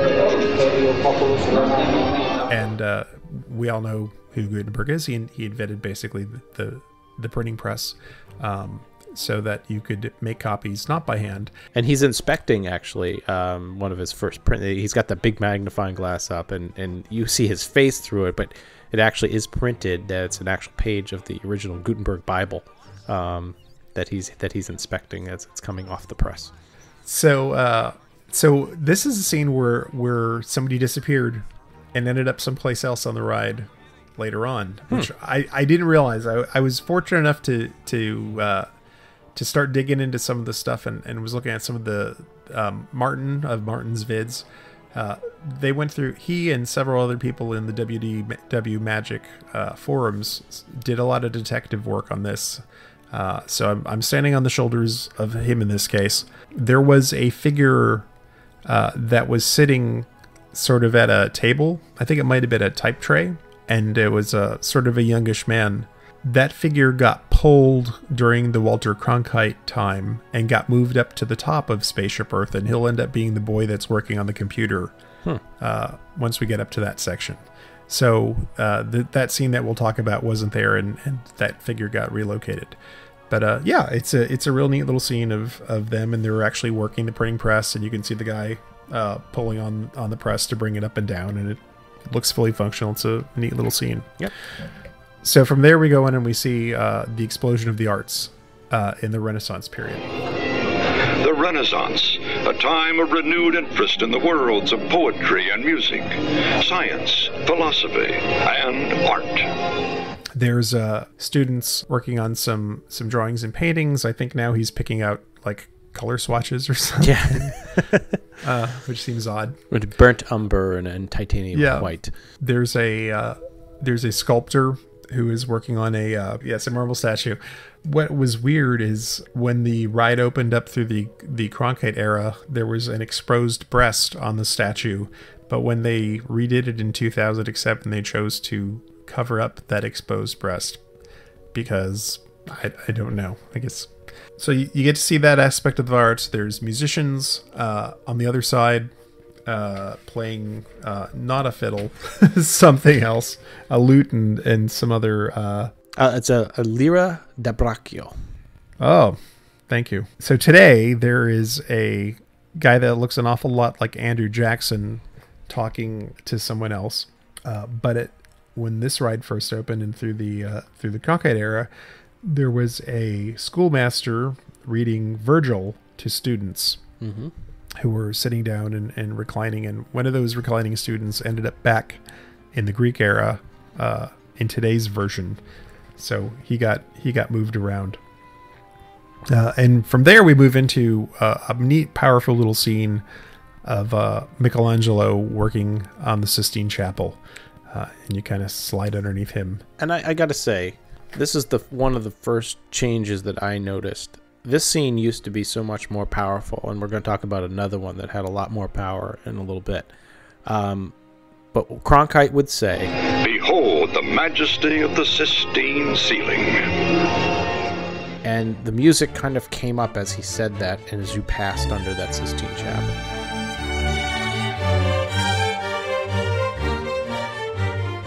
And just his words and the way that it was done, and that it was supposed to be the Sistine Chapel, it just had so much more pulling powers and told the story so much better. Now it's just like, and they painted things in the Renaissance, and you go through. It's just not there anymore. That touch was really lost from Irons on. How this is an example right in this scene. As you look up and you see all the wood that's tied, and the whole Sistine Chapel scene is done really well. But that's a very purposeful fade to black, if you will, because as you come around the corner, you've got something huge sitting there and noisy. Yeah. On this wave of inspiration, we sail into a bold new era, an age of astounding inventions and ever-increasing progress in communications. It is a giant printing press, which I guess they actually got a real old printing press. So it was designed actually from an actual patent drawings from 1863, and it's actually officially it's a steam press is what the name is. There's two parts of it. There's the red and the green part. The big red wheel, and the green part wasn't running last time, so it has what's called a regulator, which looks like an upside down Y with two balls on it. That's actually a governor or a regulator for steam, and that doesn't spin anymore. A lot of the wheels and gears and pulleys and belts used to do a lot more things, and it really used to hiss and moan and heck of a lot more. Oh god, it was really steamy. I remember that. Yeah, it did. Yeah. So how the next figure to come up is one of the most infamous for many reasons. He's changed locations. He's changed his spiel. His volume has changed over time. So once you make a newspaper, you got to sell the newspaper. So pointing out at the crowd was this little boy who I think the figure was from the Carousel of Progress. And he would stand there and yell, "Extra, extra, New York Daily!" over and over again, and it would just echo through this whole scene. No matter where you were, you would just hear this kid.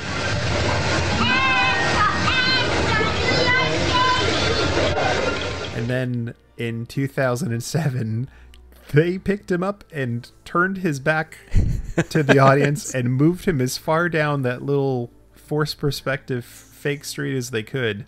And does he say anything anymore, or is he just... He yells that the Civil War's over, extra, extra. Oh, okay. Yeah. I wonder why they moved him back and faced him the other way, because they could have just walked over and turned his volume down a little bit, and it was more effective when he was trying to sell you the paper than having us. Yeah, I don't understand that move. There's a Facebook group of ex cast members, and on one of them, one of the cast members claims that the boy used to be so close that people, guest riding by could reach out and touch his face. And that apparently used to happen a lot, and that's why they moved it. I don't know that I buy that, because I rode that plenty of times before the refurb, and I don't really remember him being right up by the car. If that's the case, they could have drilled a couple holes and moved him back 3 feet, and still faced you on the corner on the street, I think he just didn't sell enough papers, and they're like, "You're in the other corner now, Chief." Yeah, he's been shamed. Yeah, he was annoying though, because you could hear him in the Renaissance coming up, and then after you passed him, it's like he just wouldn't shut up. Oh my gosh. And whatever it is about the tone of his voice was just very cutting and very irritating. Yeah, it went right through you. Okay, so let's talk about the timeline thing, because the next scene shows a telegraph operator. Right. And there's a very specific event that's tied to that. Mm-hmm.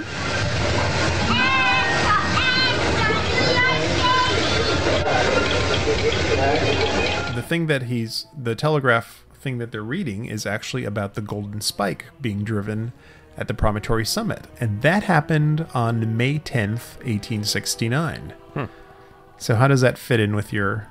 So, jump from the Renaissance right to 1865 you go at from the the end of the Sistine Chapel to the Civil War ending, which was about 250 years or something like that. Nothing significant happened between those two time periods. The continents being settled and stuff. We'll just skip all that. Yep.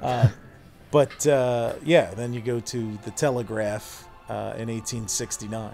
So, and then we jump pretty quick after that, right? Because right after the telegraph scene comes the telephone, and I would say I would hit that scene there around the 1920s, 30s, somewhere. Yeah, that would be my guess. Yeah, maybe even actually, here I've got it here that the magneto switchboard was fabricated from an actual model circa 1898. Oh, well, so a little older, a little older than we thought. So there's about 3 or 4 women working the switchboard there. Not really switches per se. I mean, switches in those days were actually fabric-covered wires with these plugs on it. They would actually make a physical connection of routing the phone calls.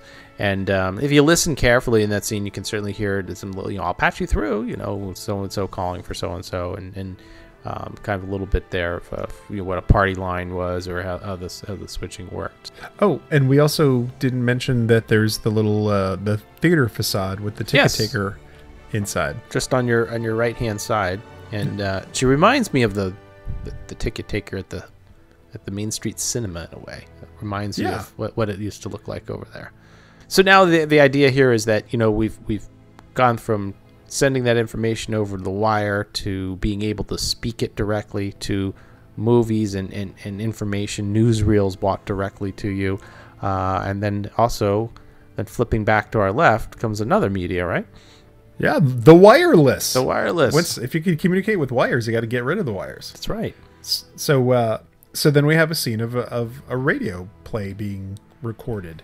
And there's a couple of neat details in here.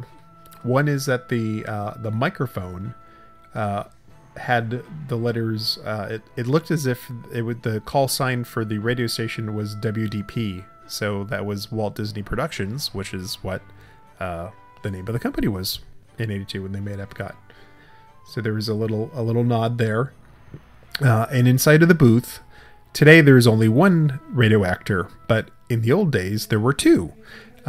And the female moved upstairs and got a job, put on a fur wig and some high boots and a mini skirt, and she's now a computer scientist. But in the old days, she was a radio performer.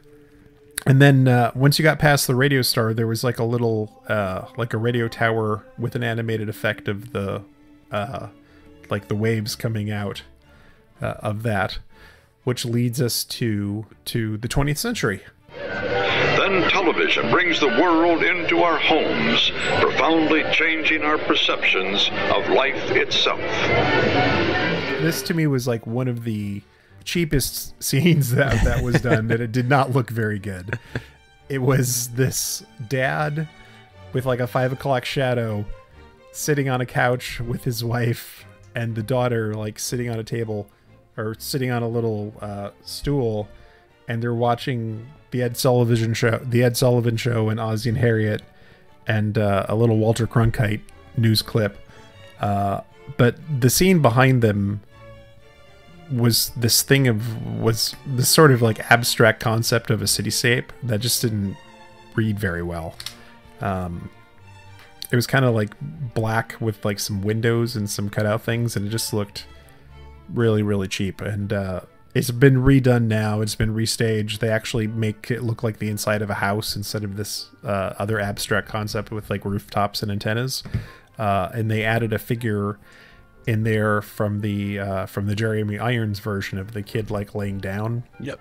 Who used to talk to the Japanese girl on that system. So that scene has been much improved. Yeah, I was gonna say, I think of all the scenes that have changed over time, this one definitely was a positive and welcoming change. And Brian, there's a little secret about that scene now with the records, right? There is. If you notice, there is a stack of records, a record rack next to vinyl records next to the television set, and Imagineers go in and change that periodically throughout the year.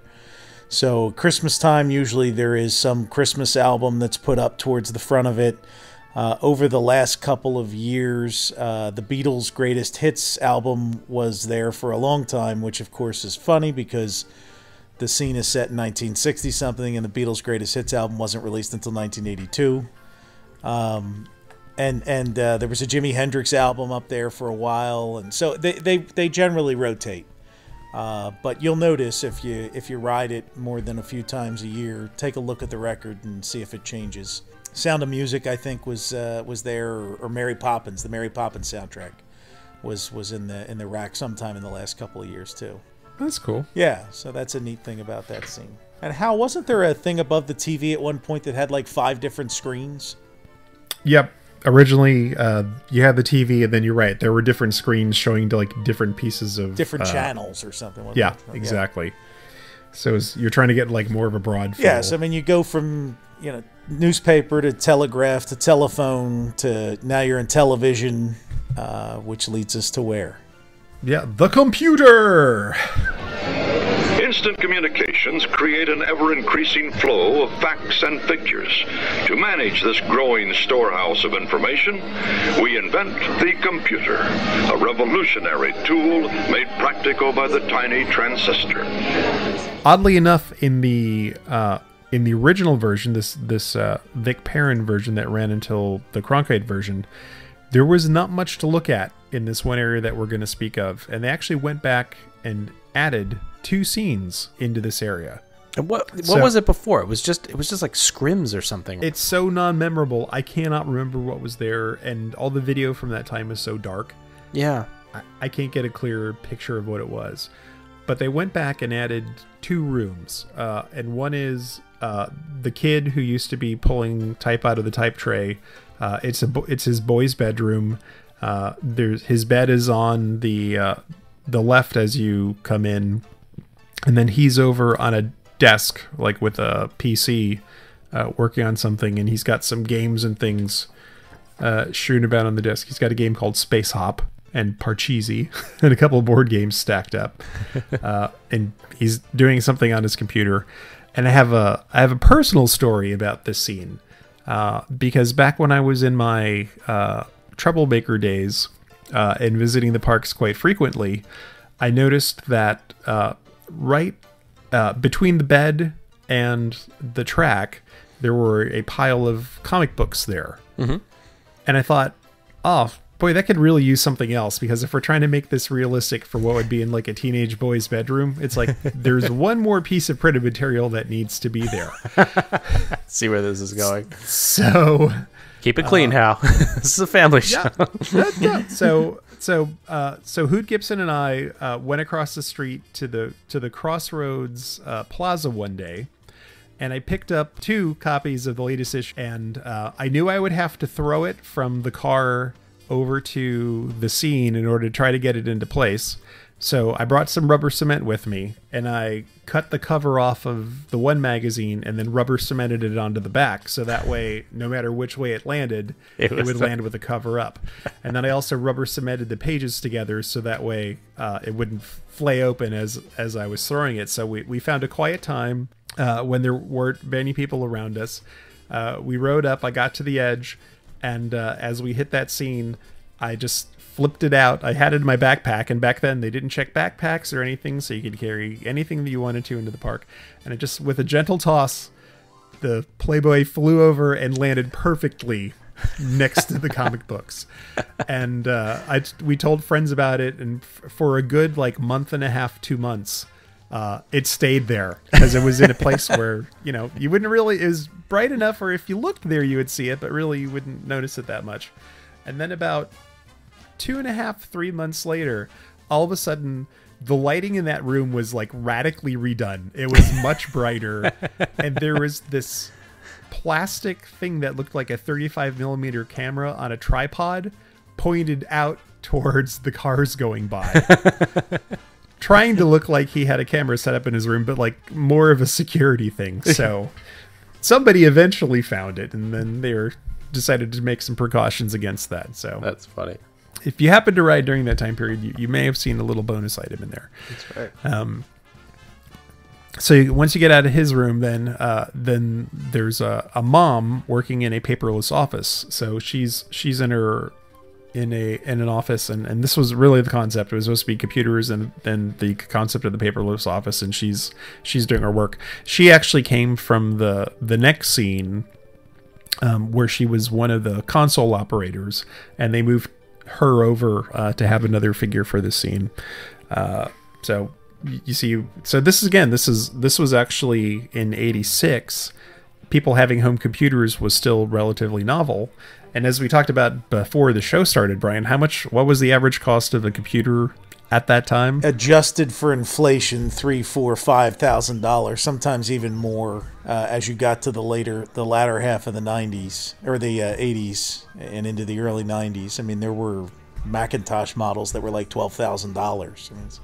And this location is actually today, if you were on the ride, this would be, I think, around the location where you would see the car parked outside of the garage, and then where they had the kid's bedroom at one point with the computer, and then the woman in the office scene with the computer. I mean, I assume we're talking about all that. I know at one point they had AT&T had their own branded desktop computers, and because they were the sponsor, they had AT&T boxes in there. AT&T computers. Right, so the boy's bedroom is where the car is then. I think that's right. what it is, yeah. Yeah, and then the mom is probably where the sort of Steve Jobs, Steve Wozniak, smushed together. Right. Is in that location, so. And then from there, you would move into this, it's really this scene that ended up on postcards and was printed over and over again. It was sort of like this big wall panel with a big map of the United States and a map of Florida and a map of the world, and it was there's this huge sign that says Network Operations Center on top of it. Yeah, AT&T Worldwide Intelligent Network, and actually we tweeted out a picture of this tonight, and our tweet says the following, because it actually changed names over time period. So the one that we tweeted out is the original, which has the bell symbol on it and says Network Operations Center. and has 2 audio animatronic figures sitting down there. But yeah, it's got that whole map, and apparently they're monitoring all of the world in Florida from right yeah. So the lady on the right in that picture became the mom in the paperless office. So they moved her they left the guy who was in the middle and moved her over. And then on the right-hand side, there was this other guy. It's hard to describe, like up in this weird sort of like shaped protrusion with like 3 screens above him. And then it was running kind of like computer code looking stuff in there. It's he's network operating. Oh yeah, that's it. He's a network operator. He's a network operator.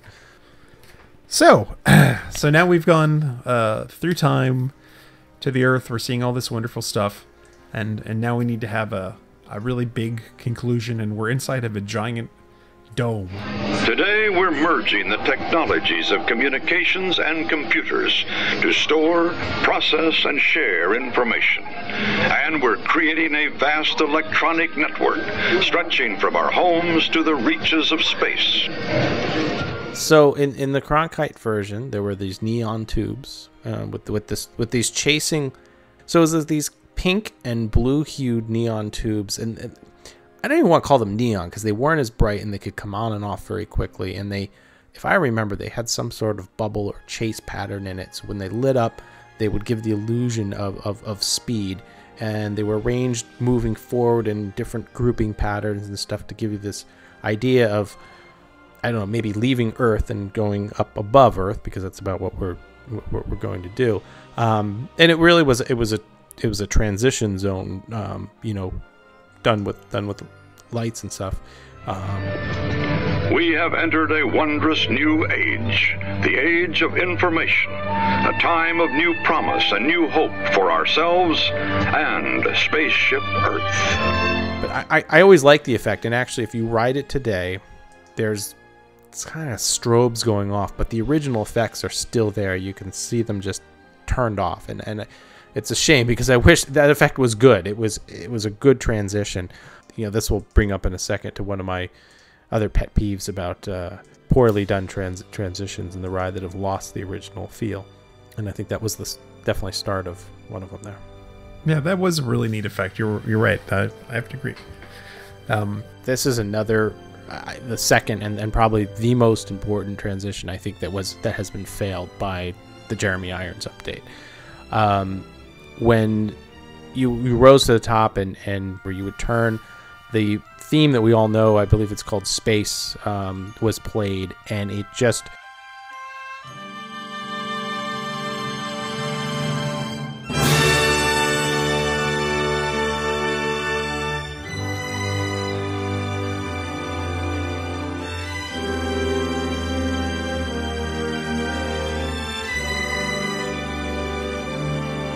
the way that you came out of that, they actually were rotating the stars, so it appeared as if Earth was rising as you went around. That's right. Had this incredible feel to it, and then you saw, we'll talk about in a second, the spaceships and other things up there. It was so much more powerful. The stars don't rotate anymore, so you don't get that sense of the Earth rising. There was this optical illusion of it rising. The music is gone. It's just like, hey, we reached the top, and we're on Earth. It's completely lost. I mean, the videos out there of the Cronkite version don't do it justice, but if you saw it and you hear the space theme, you know exactly what I'm talking about. It really left you, I'm sure people got chills up there because it was just a much more powerful scene than what it is today.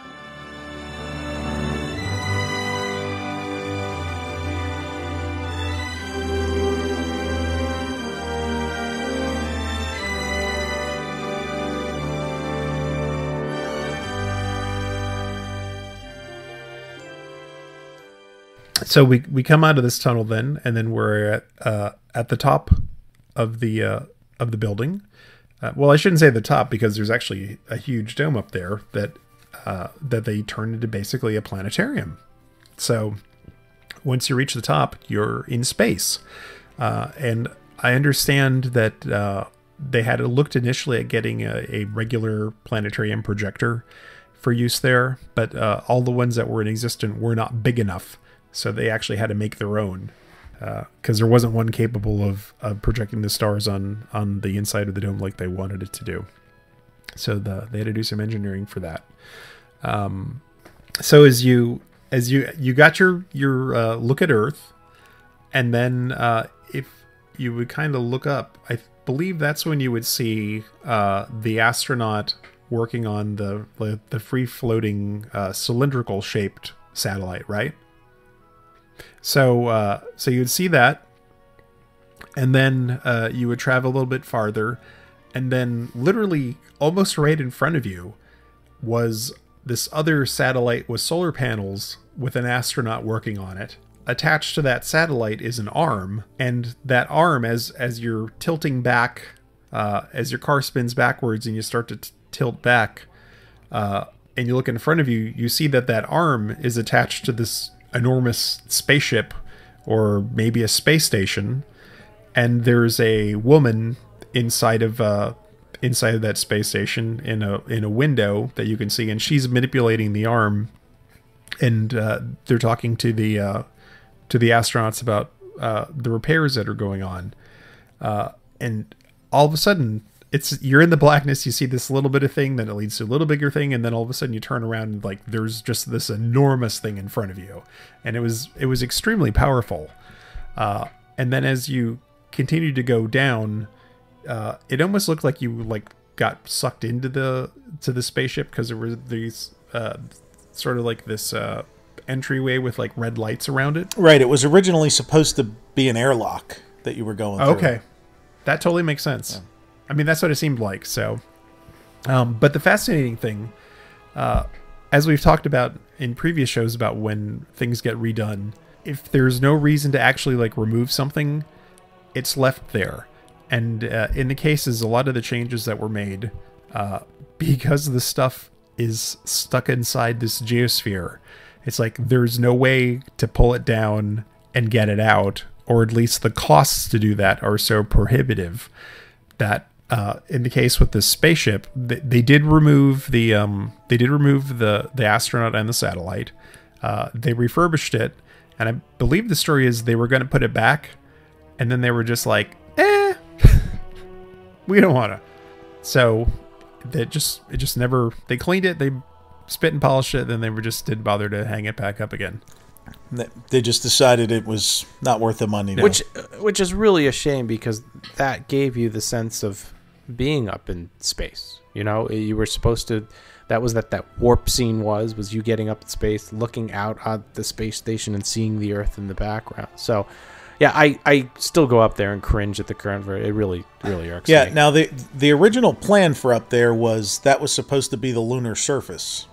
And if you, as you pass by, I mean, we should mention that the vehicles turn, and change your perspective, first once in the scene, and then all the way around for the trip back down. But if you look at the border right outside your time machine vehicle, you'll notice that it's done. I mean, it's almost like Dreamflight clouds.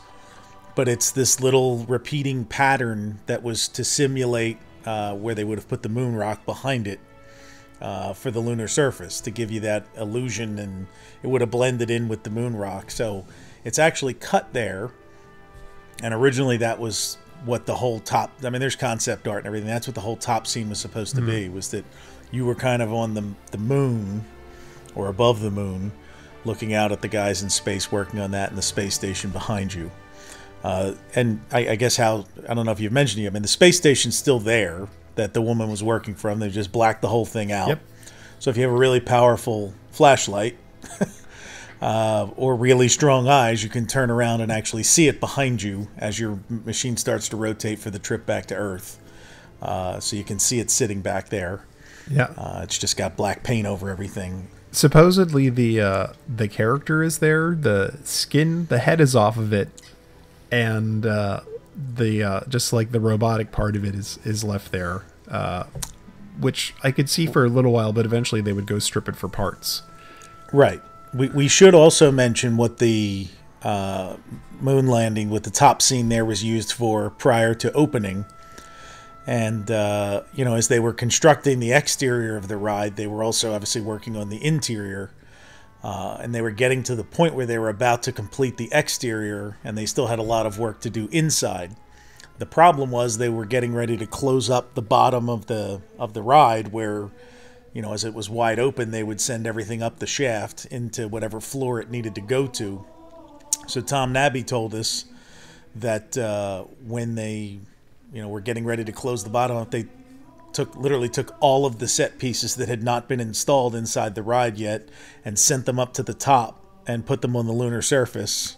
And then one by one, after they closed the bottom of the ride, brought them down as they were ready to install them in their various scenes. So at one point, you probably had a Roman senator talking to a caveman, talking to, Leonardo da Vinci. Just a giant warehouse. Yes. Amazing. And Tom, the other thing that ship does, it gives you that sense of depth because there were things in the foreground and the midground and the background. All of that really helped build that illusion. And today, if it's just, if you're just looking up and it's a gorgeous picture of the Earth. I mean, they probably used the best picture that they had in 1982 of the Earth. And I know it's been updated several times as NASA has taken better and more high resolution photos. And I think there's even a thing like the cloud layer is separate from the Earth layer, so they can animate the clouds, and it looks much more impressive from that standpoint. But that full illusion of depth is now gone.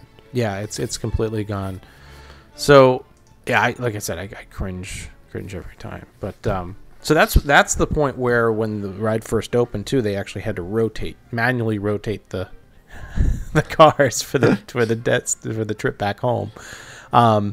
So if you haven't guessed already too, as you know, if you've been on the ride, you know that you spiral up, and it's really kind of a double helix in a way, where all the ride is on the outside of the sphere, and you descend through the center of the sphere.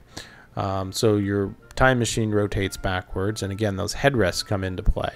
Back in the Cronkite days, they kept you entertained with some interesting light fields, which are still there today. There's a couple of them left. There was all sorts of kaleidoscope. In the information age, our knowledge and tools of communication will continue to grow and improve. We'll discover new ways to share our ideas and dreams, to create a better world for today, tomorrow, and tomorrow's child. And we were treated to the song Tomorrow's Child, which is probably one of the most memorable pieces of music from the Epcot era. And that's been stripped out. LCD screens were added to the cars in our society, where instant gratification, got to be touching a screen and got to be looking at something all the time. Majority of the trip down now has been blacked out. And all the mirrors and kaleidoscope effects and everything of Tomorrow's Child. Remember the silhouettes of the kids playing and doing cartwheels and all those different things as Tomorrow's Child played. And I didn't think it was bad. I mean, yeah, it was very 70s and 80s, but I wish something could have been done with those screens that was less interactive, or interactive enough these days. Teach a good lesson, talk about the future rather than making you interact. That's kind of how I look at it. It's a very constrained space, or at least it was originally going down there.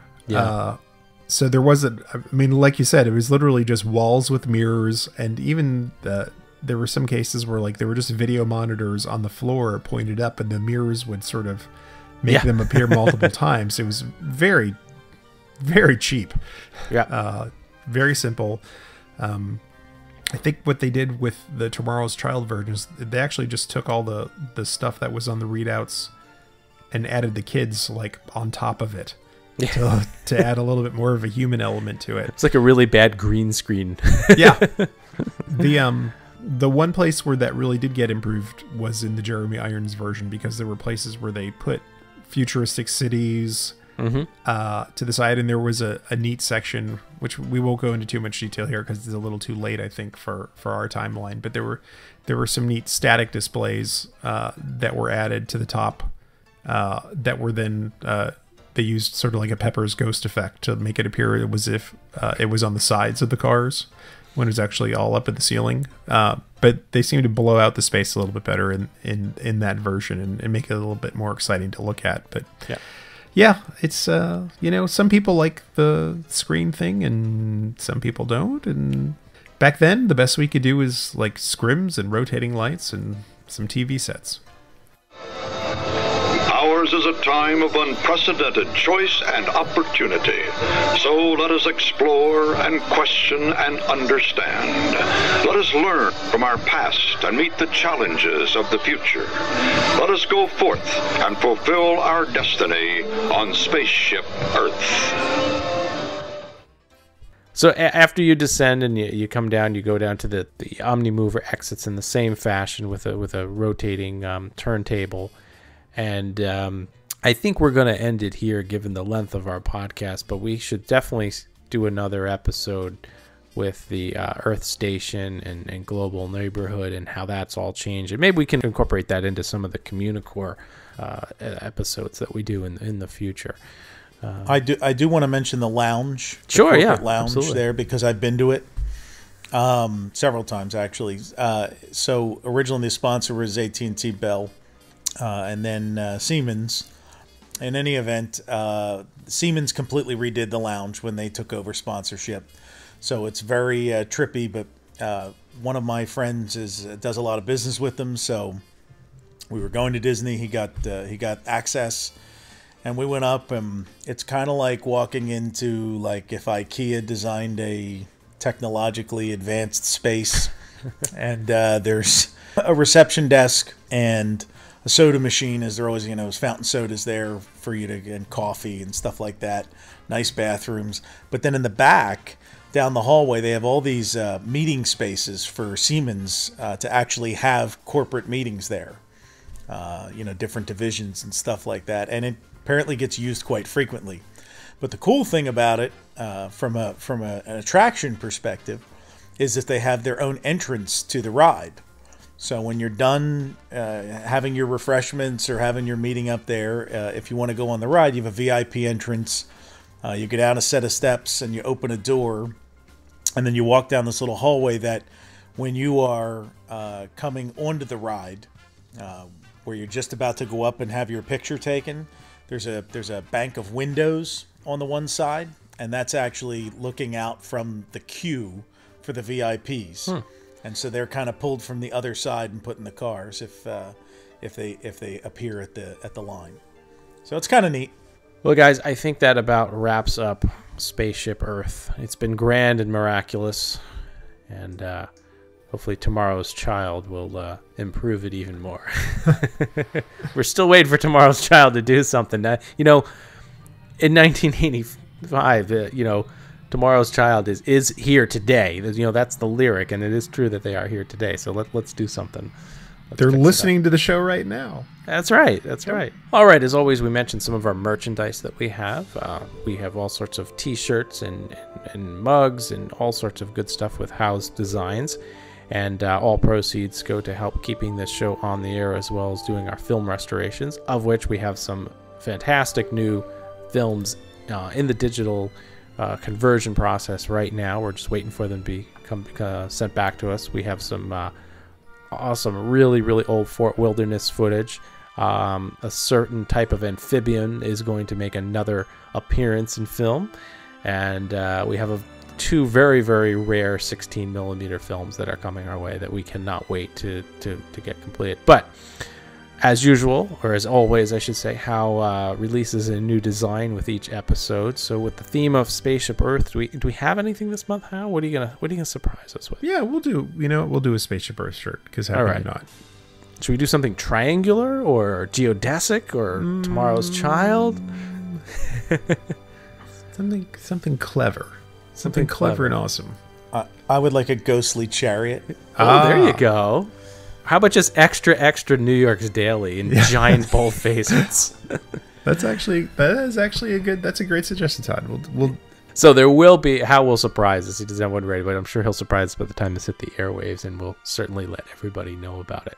So if you want to check it out, you can go to RetroWDW.com patreon.com/support us. And as always, our pins are available as well as at RetroWDW.com/pins. And again, as we said earlier, all proceeds help to keep this on the air and keep us bringing these film restorations and different items to you. So with that said, guys, it's time to wrap up. Should we pick a topic for next month for episode 28? I think we should have a hoot and holler in time and finally visit River Country. That's a great idea. It's getting hot. It'd be nice to cool down in that swimming hole. The old swimming hole. So excellent. So episode 28, we will take you back to River Country. And if you can't wait, go take a look at one of our recent film restorations of River Country to get you excited about that. It's got some great point of view footage going down. So take a look at that, and we'll be back to you next month with River Country. And as always, thank you very much to our listeners. Give us a review and a shout out on iTunes or Google Play if you can. Keep the emails and tweets and Facebook comments coming. We really appreciate it. And as always, Brian, take us out. Follow Todd McCartney and Retro Disney World on Twitter and Instagram at RetroWDW, on Facebook at Retro Disney World. For all things Retro Disney World, including exclusive merchandise, visit us on the web at RetroWDW.com. On Twitter, you can find our producer, Jason Bartell from Deepwater Studios, at JasonDWS, our announcer, Andre Gardner, at Andre Gardner, and follow our hosts, Hal Bowers, at Go Away Green, for JT Kuzier, at LS1JT, and you can find me on Twitter and Facebook, at Brian P. Miles.